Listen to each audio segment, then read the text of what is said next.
प्रेम हे भाग 2. ॲडमिशनच्या त्या पहिल्या गडबडीनंतर आता 2 दिवस उलटून गेले होते. आर्यनच्या मनात मात्र अजूनही तोच ब्लॅक अँड व्हाईट चेक्सच्या शर्टमधला चेहरा रेंगाळत होता. आज रियाच्या ॲडमिशनची उरलेली प्रोसेस पूर्ण होणार होती. आर्यन मुद्दामहून तिच्यासोबत कॉलेजला आला, कारण त्याच्या मनाच्या कोपऱ्यात कुठेतरी एक आशा होती की कदाचित ती मुलगी त्याला आज पुन्हा दिसेल. रियाला ॲडमिशनच्या फॉर्मॅलिटीज पूर्ण करण्यासाठी ऑफिसमध्ये पाठवून आर्यन बाहेरच कॅम्पसमध्ये एका बेंचवर जाऊन बसला. त्याचे डोळे सारखे कॉलेजच्या मुख्य गेटकडे लागलेले होते. ती येईल तरी दिसेल किंवा जाईल तरी दिसेल याच विचाराने तो तिथे खिळून राहिला होता. थोड्याच वेळात कॉलेजच्या पार्किंगमध्ये काही गाड्या येऊन थांबल्या. तन्वी, शिया, प्रिया आणि मीरा या चौघींचा ग्रुप गाड्या पार्क करून ऑफिसच्या दिशेने जाऊ लागला. आज तन्वीने व्हाईट कलरचा टॉप आणि ग्रे जीन्स घातली होती. सोबतीला मॅचिंग व्हाईट इयररिंग आणि डोक्यावर गॉगल अडकवला होता.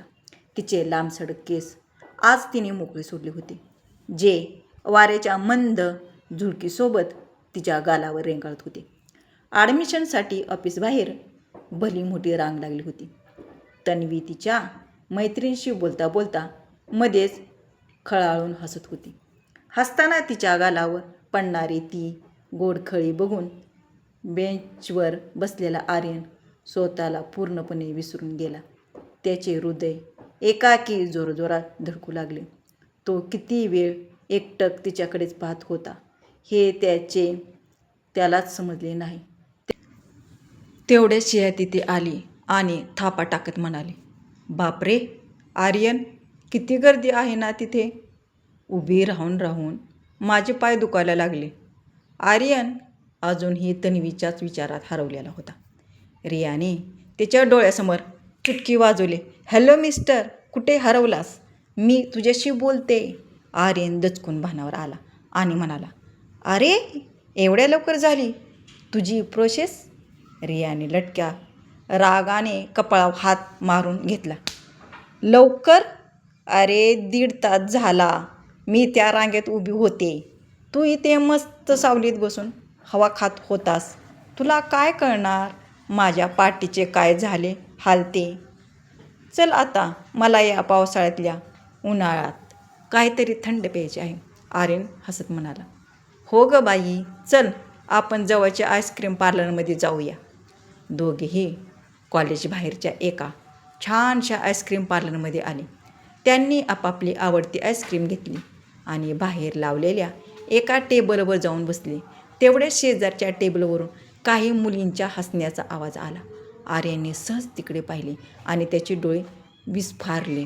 तिथे तन्वी तिच्या मैत्रिणीसोबत बसून आईस्क्रीम खात होती. कदाचित कॉलेजमध्ये लंच ब्रेक झाल्यामुळे त्या थकावट दूर करायला आल्या होत्या. "Aryan, are you okay? मगापासून बघते तू कुठेतरी हरवल्यासारखा वाटतोयस," रियाने विचारले. आर्यनने काही उत्तर दिले नाही, पण त्याची नजर सतत तन्वीकडे वळत होती. रियाने मागे वळून पाहिले खरे, पण आर्यन नक्की कोणाकडे बघतो हे तिच्या लक्षात आले नाही. तन्वी आणि तिच्या मैत्रिणी तिथून निघून गेल्यावर आर्यनही रियाला घेऊन निघाला, पण तन्वीचा तो हसरा चेहरा त्याच्या मनातून जात नव्हता. काही दिवस उलटले. कॉलेजचे रेग्युलर क्लासेस सुरू झाले होते. आर्यन आता अधूनमधून कॉलेजला सोडण्याच्या बहाणे येऊ लागला, फक्त तन्वीची एक झलक दिसावी म्हणून. रियाच्या मनात मात्र शंकेची पाल चुकचुकली होती.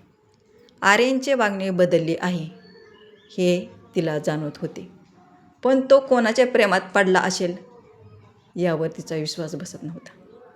एकदा रविवारी रिया सहज म्हणून आर्यनच्या घरी गेली. आर्यन त्याच्या खोलीत होता. खोलीचा दरवाजा अर्धवट उघडा होता.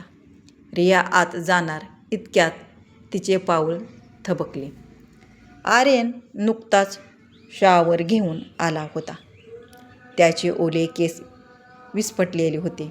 गळ्यात टॉवेल होता आणि बॅकग्राऊंडला अगदी हलक्या आवाजात एक रोमॅन्टिक गाणे वाजत होते. "दिल को तुमसे प्यार हुआ, पहिली बार हुआ. आर्यन आरशासमोर उभा राहून स्वतःशीच गालातल्या गालात हसत गाण्याचे शब्द गुणगुणत होता. अरे वा, गाणी वगैरे काय चाललंय मिस्टर? रियाने अचानक आत येत विचारले. आर्यन एकदम गडबडला आणि आरशापासून दूर होत म्हणाला, अरे रिया, तू कधी आलीस? जेव्हा तू कोणाच्या तरी आठवणीत पूर्णपणे हरवून गेला होतास. रियाने थेट मुद्द्यावर हात घालत विचारले. कोण आहे ती? खरं खरं सांग. आर्यनने एक मोठा श्वास घेतला. आता रियापासून काही लपवून उपयोग नाही हे त्याला समजले होते. तो बेडवर बसत म्हणाला, खरं सांगू तर मलाही कळेनासं झालंय. उठता बसता मला फक्त तिचाच चेहरा दिसतो. ती समोर आली की तिच्याकडे फक्त बघत राहावंसं वाटतं. रिया हसून म्हणाली, ओहो, आपको तो सच में प्रेम रोग हो गया है. काय नाव आहे तिचं? आर्यन थोडा हिरमुसला तो होत म्हणाला, तेच तर माहीत नाही. व्हॉट? नाव माहीत नाही अशी मुलगी खरंच अस्तित्वात आहे की तू स्वप्नाच्या दुनियेत जगतोयस? रियाने आश्चर्याने विचारले. ती याच कॉलेजमध्ये आहे. मी तिचं नाव नक्की शोधून काढेन. आर्यन ठामपणे म्हणाला. रिया चेष्टेच्या सुरात म्हणाली, ठीक आहे, उद्या तू मला कॉलेजला सोडायला चल. मलाही बघू दे कोण आहे ती जिने आमच्या या खडूस बेस्ट फ्रेंडचे हृदय चोरले आहे. आर्यनने हसतच बेडवरची उशी रियाच्या दिशेने फेकली. तशी रिया हसत हसत रूम बाहेर पळाली आणि ओरडली, उद्या सकाळी लवकर तयार राहा. रिया गेल्यावर आर्यन बेडवर पडला आणि छताकडे बघत पुन्हा एकदा तन्वीच्या विचारात हरवून गेला. एका सुंदर नातीची सुरुवात आता खऱ्या अर्थाने होणार होती. काय होईल पुढील भागात? उद्या कॉलेजमध्ये रिया तन्वीला ओळखू शकेल का? आर्यन आणि तन्वीची पहिली बातचीत कशी होईल? जाणून घेण्यासाठी वाचत राहा, पाहत राहा प्रेम हे भाग 3.